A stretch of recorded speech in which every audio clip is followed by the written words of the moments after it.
Greetings. I hope you've had a fruitful day. I do not say happy, though I wish it has been happy. Namo tassa bhagavato harahato samma sambuddhassa. Namo tassa bhagavato harahato samma sambuddhassa. Namo tassa bhagavato harahato samma sambuddhassa. Homage to the Buddha, the blessed, noble, and fully self-awakened one. So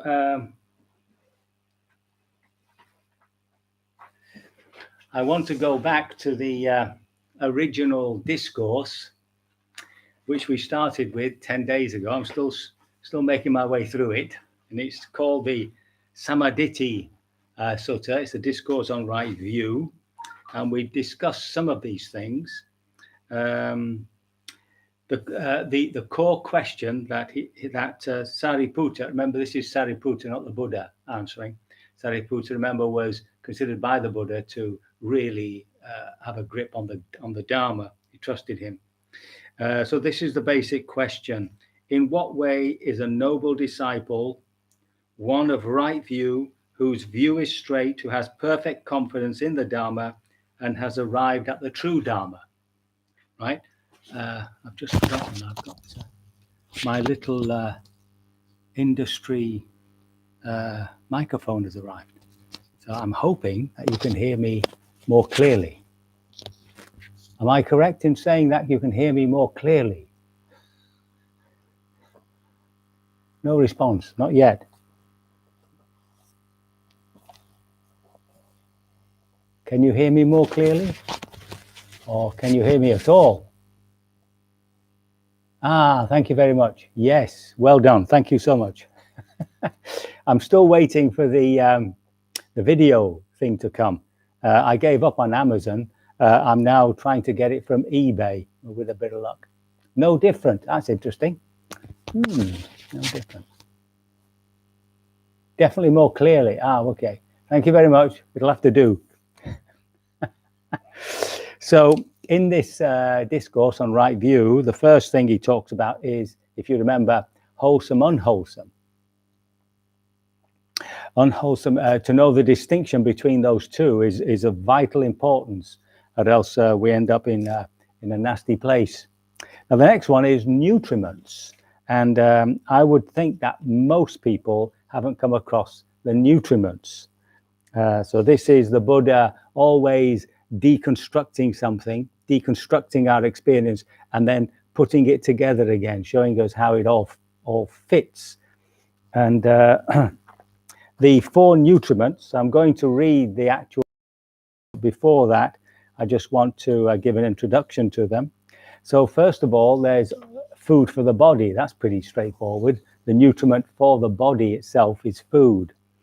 And then there's contact. That's the contact of the senses with the world, from which we get our feelings. Those of you who know dependent origination know that that's the point where we contact the physical world, five senses. That's what he's talking about at the present moment, not the mental sense. And then there is the contact of volition.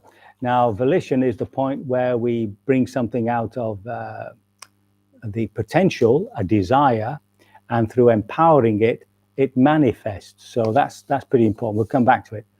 And then consciousness is driven by feeds that desire for constant rebirth. So if we go back to the business of food, when you think about food, why you're eating, then you recognize that there's underneath it there's a great fear. So this is going back to our old friend death.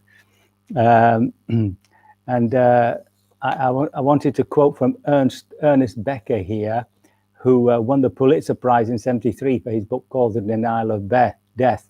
And he says, the real world is simply too terrible to admit.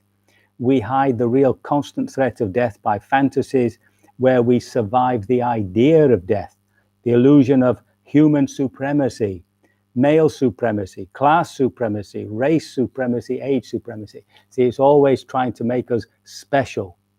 And what he's saying is, of course, is that underneath it all, we're just these little animals. We're human animals. At a physical level, there's no distinction to be made between us, between me and the sheep in the field here.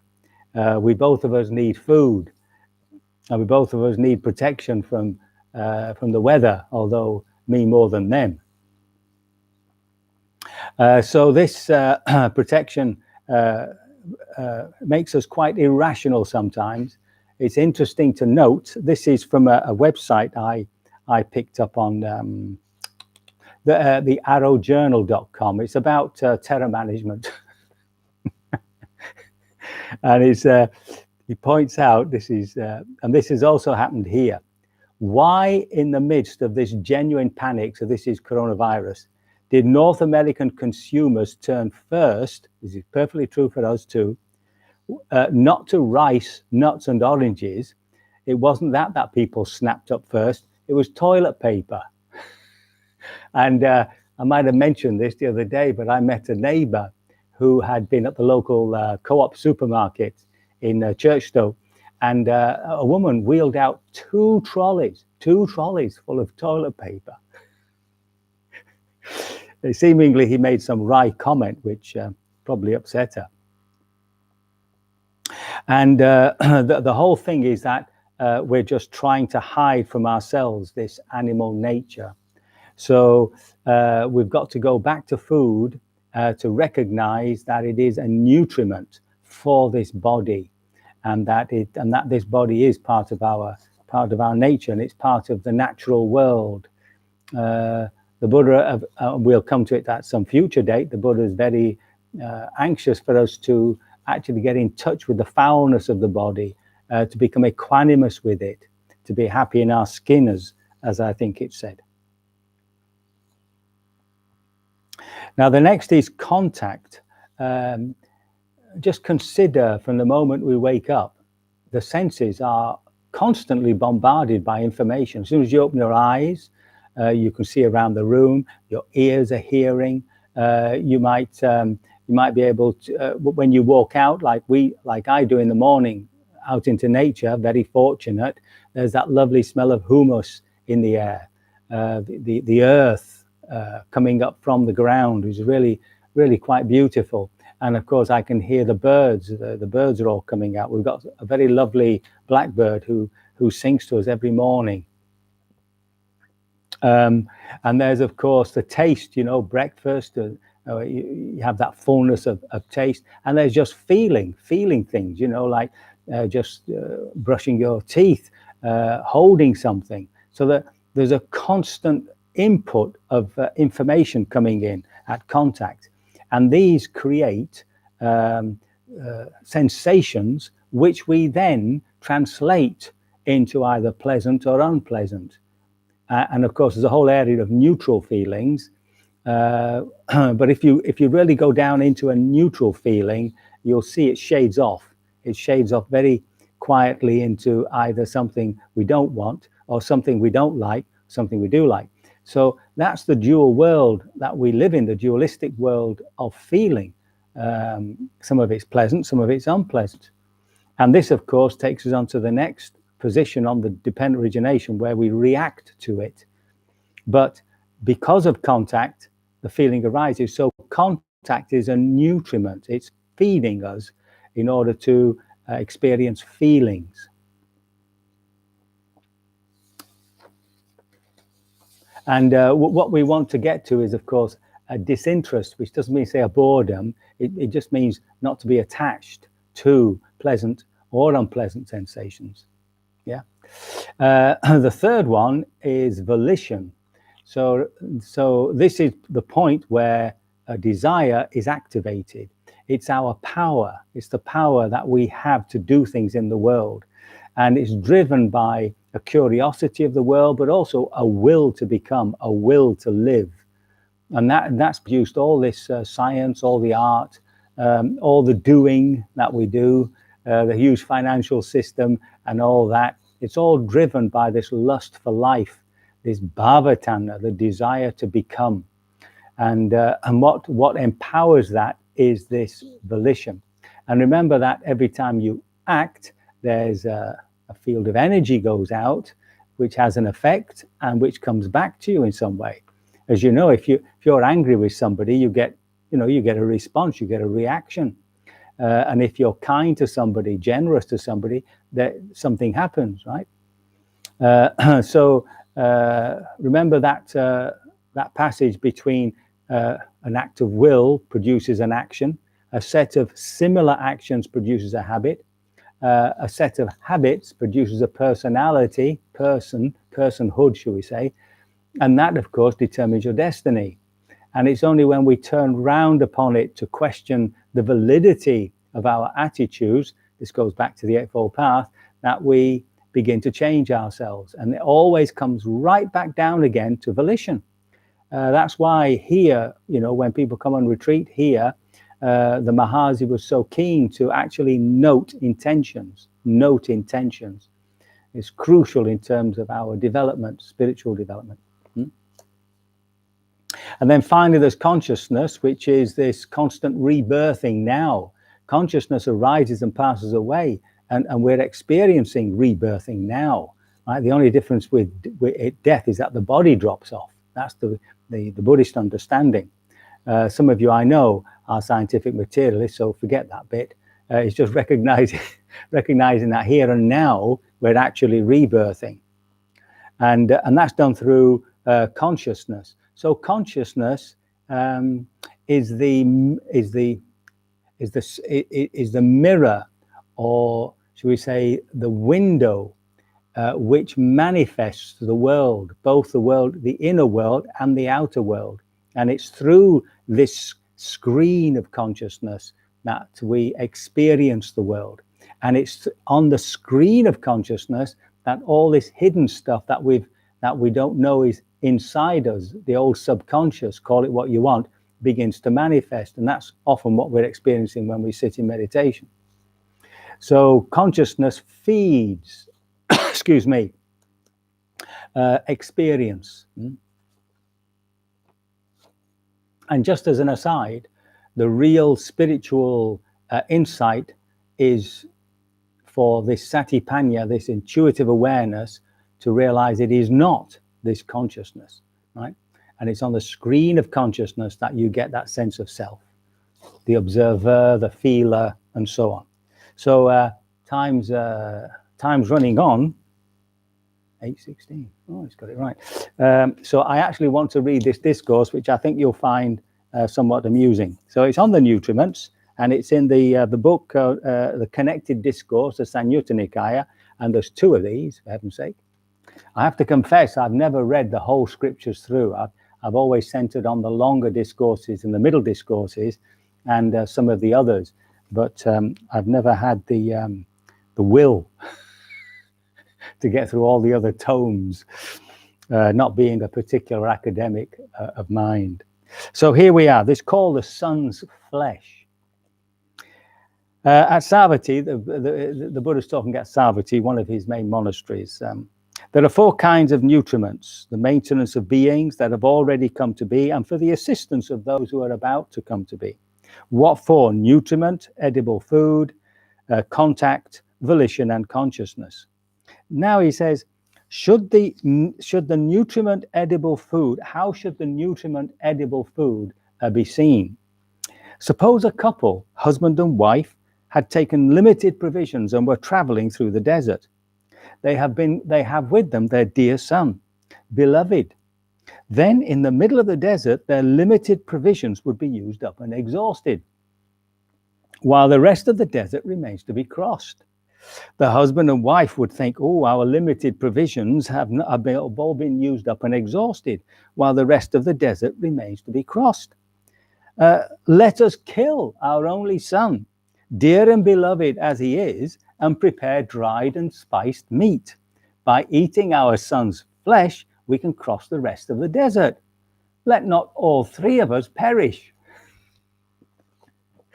Then the husband and wife carry on doing this. They kill the son and all that, and they lament, where are you, our only son? Well, they should know, it's in their bellies, aren't they?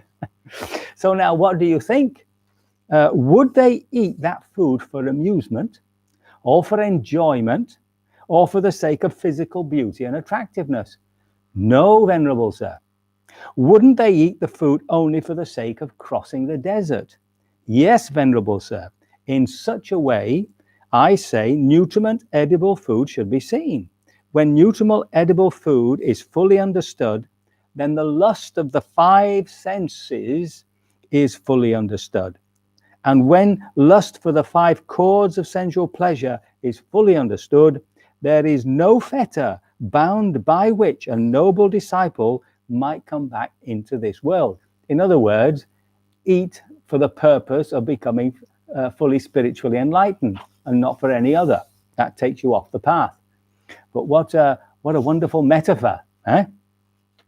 So now he goes on to the nutriment, the contact. So this is contact, yeah, the sensual contact, the eyes, the ears, etc. Vision, hearing, that's more precise. Supposing there is a flayed cow, right? All the skin's taken off. If she stands exposed to a wall, the creatures dwelling in the wall would nibble at her. If she stands exposed to a tree, the creatures dwelling in the tree would nibble at her.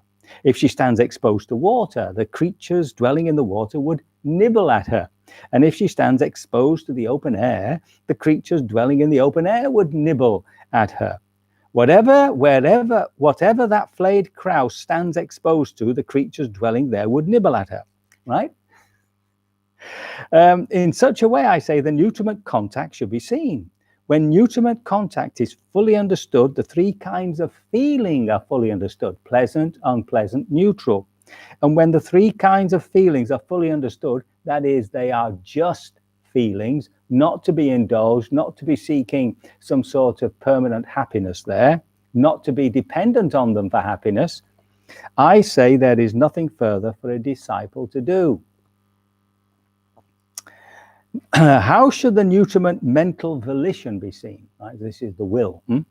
Suppose there's a charcoal pit deeper than a man's height, filled with glowing coals without flame or smoke. And a man would come along wanting to live, not wanting to die, desiring happiness and averse to suffering. Then two strong men would grab him by both arms and drag him towards the charcoal pit. The man's volition would be to get far away. His longing would be to get far away. His wish would be to get far away from that charcoal pit. For what reason?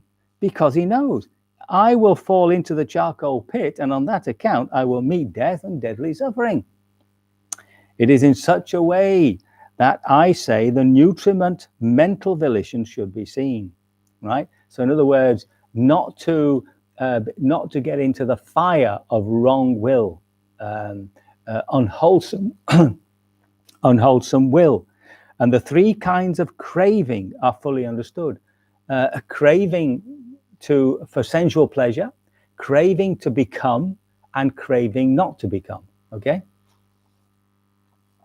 And when these three kinds of cravings are fully understood, I say, there is nothing further for a noble disciple to do. Bhikkhus, should the nutriment consciousness be, how should that be seen? Supposing they were to arrest a bandit, a criminal, and bring him before the king, saying, Sire, this man is a bandit, a criminal. Impose on him whatever punishment you wish. And the king says, Go, men, and in the morning strike the man with 100 spears. In the morning they strike him with 100 spears, and then at noon the king asks, Men, how's that man? Still alive, sire. Then go, and at noon strike him with 100 spears.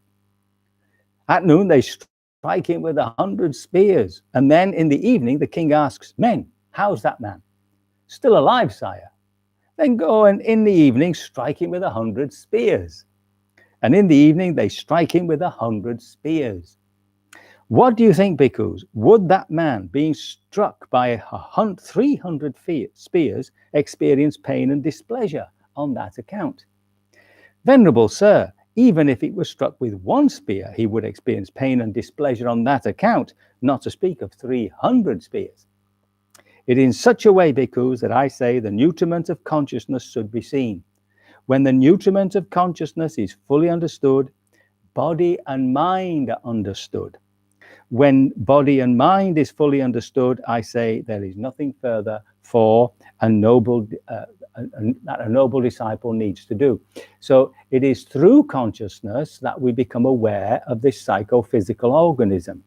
And the image of them is two sheaves of wheat leaning against each other. One is dependent on the other without consciousness, as in deep sleep. You're not aware of your body and mind.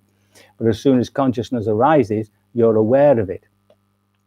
Now, of course, what he's pointing to is that this consciousness is the way into delusion, right? And it's recognizing that. It's recognizing that we have to be very careful where we put our attention. Every time you attend to something, it's an act of intention. It is conditioning us, okay? So time moves on, as always. So let me finish with another little paragraph. This is a slightly different way of looking at it. If there is lust for nutriment edible food, if there is lust for nutriment edible food, if there is delight, if there is craving, consciousness becomes established there and comes to grow. Okay, so I mean that's what we experience, isn't it? The more you feed more we feed our greed, etc., etc., the more we want of it, no matter what the greed is of. These days, people just want more. It doesn't matter what it is; it's just more. I mean, that's what we've come to want. You see, just more of anything. Wherever consciousness becomes established and comes to grow, there is a descent into name and form, body and mind. Notice that a descent. I don't quite understand the image there as to why he says descent, but I presume it's a case of that it's something which is not to be desired. So remember, nibbana is something beyond all this, right? That's difficult for us to accept. Where there is a descent into name and form, body and mind, there is a growth of volitional formation. So as soon as we have this psychophysical organism, then we want to act, and that's our volitions. Where there is a growth of volitional formations, there's the production of future renewed existence, moment after moment, and if you will, life after life. And where there is a production of future renewed existence, there is future birth, aging, and death. Where there is future birth, aging, and death, I say, that is accompanied by sorrow, anguish, and despair. So he's actually asking us to contemplate our lives from these four nutriment points of view, to become aware of what we're actually eating for the body's sake, that we're eating that we're not getting attached to food, that we're aware of the feelings that arise when we make contact with anything, that we're aware of the process of attention and intention, which creates karma for us, and that we're aware of how consciousness is the window or the mirror in which we enter into the world. So it's very important to recognize where we put our attention. Very good. So I hope my words have been of some assistance there. They've not caused even greater confusion. And it's time to do a bit of meditation, I think.